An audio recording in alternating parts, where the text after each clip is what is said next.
नमस्ते प्यारे विद्यार्थियों, आप सबको स्टडी मैथ यूट्यूब चैनल में आप सबका हार्दिक स्वागत है और अभिनंदन। मैं लेके आया हूँ आपके लिए सामान्य गणित जो बहुत ही आसान तरीके से। तो चलिए आइए आज अपन सामान्य गणित के बारे में चर्चा करेंगे, जिसका जो आज का अपना जो टॉपिक रहेगा वो रहेगा क्या रहेगा, जो आज आपका ये है भाग। आज अपन चर्चा करेंगे भाग के बारे में। तो भाग के बारे में बहुत ही आसान तरीके से चर्चा करेंगे। जो भाग का चिन्ह होता है वो इस प्रकार होता है, क्योंकि भाग को डिवाइड के नाम से भी जाना जाता है।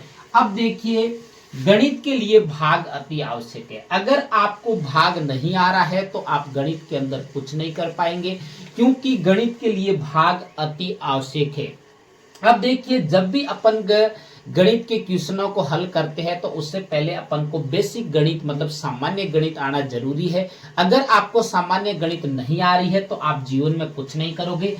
अब देखिए, भाग के लिए आपको पहाड़े आने चाहिए। अगर पहाड़े नहीं आ रहे हैं तो भी आप कुछ नहीं कर पाओगे, क्योंकि पहाड़ों के बिना भाग क्या है, अधूरा है। चलिए आइए आपके सामने कोई भी आप एक एग्जाम्पल आ सकता है। एग्जाम्पल के तौर पे देखो, कोई भी आ सकता है।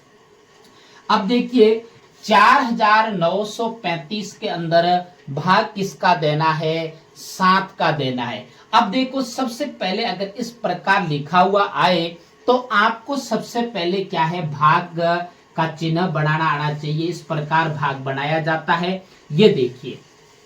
अब देखिए, इसके अंदर सबसे बड़ी वाली संख्या ये है, वो भाज्य कहलाती है और वो मध्य के अंदर लिखी जाती है 4935, मतलब कि 4935। और इसके बाद में भाग का चिन्ह, तो ये भाग इस प्रकार भी बनाया जा सकता है और ये है अपना भाजक, वो यहाँ पे 7 लिखा जाएगा। क्योंकि ध्यान से देखना, अक्सर कई बच्चे ऐसे हैं जिनको भाग करना नहीं आता है।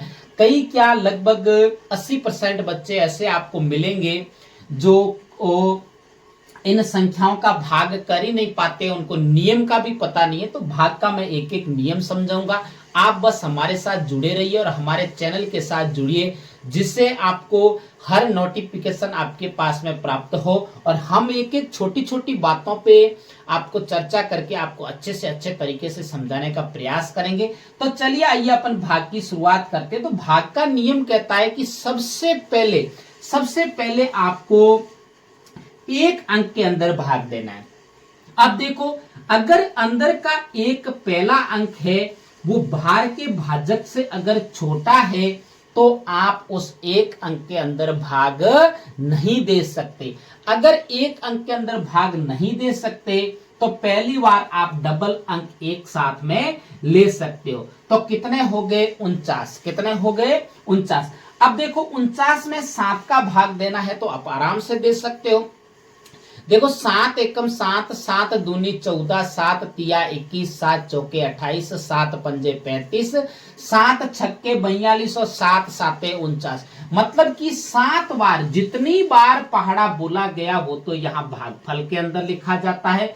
और इसके नीचे कितने आए, 49, तो अपन यहाँ पे कितने लिखेंगे, 49। अब यहाँ पे आपको घटाव का चिन्ह लगाना है और यहाँ पे एक लाइन खींचना है। अब देखिए, घटाव तो आपको करना आता है। घटाव पीछे से 9 में से 9 गया, पीछे कितना बचा, 0। 4 में से 4 गया, पीछे क्या बचा, 0।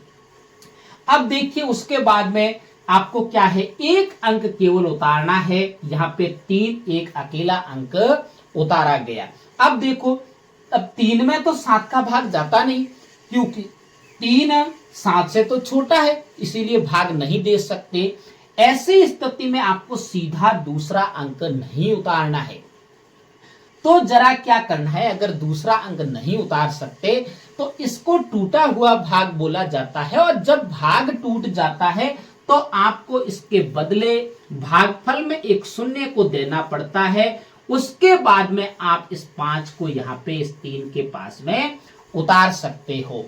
अब देखियो, मुझे उम्मीद है कि आपको यहाँ बहुत अच्छे से समझ। अक्सर बच्चे गलती यही करते हैं, यहाँ सीधा 5 उतार देते हैं और यहाँ पे पहाड़ा तो सही बोलते और यहाँ पे लिख देते हैं और भाग आपका क्या हो जाता है, गलत हो जाता है। आपको किसी भी हालत में अगर गणित को सीखना है तो धैर्य के साथ में और बार बार प्रयास से ही गणित सीखा जाता है, और गणित के डर को भगाना है तो आपको बार बार प्रयास करना पड़ेगा। अब देखिए 35 अब बड़े हो गए तो 7 का पहाड़ा बोलना है, 35 से ज्यादा नहीं होना है। तो 7 एकम 7, 7 दूनी 14, 7 तिया 21, 7 चौके 28 और 7 पंजे 35, मतलब कि 5 बार भाग गया और यहाँ पे कितना आया, 35। अब वापस वही घटाव करना है, 5 में से 5 गया 0, 3 में से 3 गया 0। अब कोई आगे अंक है नहीं है तो अपना भाग क्या हो गया, पूरा। अब देखिए आपको मैं बताऊं कि कई बच्चे अक्सर ऐसे होते हैं जिनको ये पता ही नहीं होता है। अब देखो ये 7 क्या है, ये 7 एक भाजक है, क्या है, भाजक। अब देखो ये 4935 क्या है, ये है भाज्य, क्या है, भाज्य। अब ये 705 ये क्या है, भागफल, क्या है, भागफल। और अंतिम में जो अपने बच्चा है 00 वो क्या है, शेषफल, क्या है, शेषफल। अब मुझे उम्मीद है कि आपको यह भाग बहुत अच्छे से समझ में आया है। आप भी ऐसे ऐसे प्रयास करना, अगर प्रयास नहीं करोगे तो नहीं सीख पाओगे। अगर मेरे पढ़ाने का तरीका आपको अच्छा लगे तो मेरे चैनल को सब्सक्राइब करना और आगे अपने प्यारे प्यारे मित्रों को शेयर करते रहना। तब तक मेरे स्टडी मैथ यूट्यूब चैनल पर बने रहे। नमस्ते।